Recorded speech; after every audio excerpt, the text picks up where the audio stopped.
Kisruh sepak bola di tanah air yang belum juga mereda, ditambah dengan masih melambatnya pertumbuhan ekonomi Indonesia, berdampak dengan penjualan peralatan olahraga sepak bola yang berada di kawasan Jalan Jenderal Sudirman, Palembang.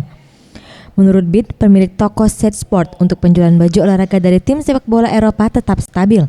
Namun untuk penjualan baju sepak bola dari klub lokal mengalami penurunan hingga 80%.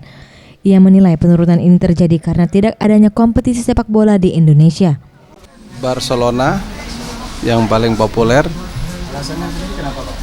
Mungkin karena timnya lebih bagus ya, tim-tim lokal. Karena kita mungkin hanya jual Sriwijaya FC ya. Jadi karena tim lokal Palembang ada pengaruh.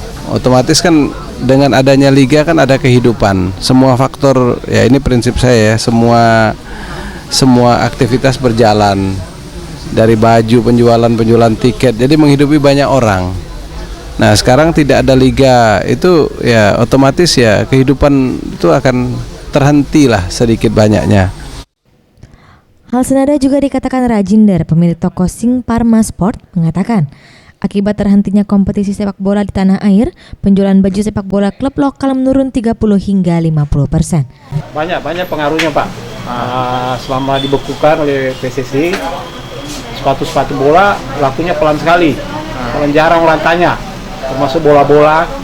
Jadi omset kami turun kira-kira 30% Pak. Kalau baju bola juga ini tahun sejak dibukukan banyak juga turun Pak.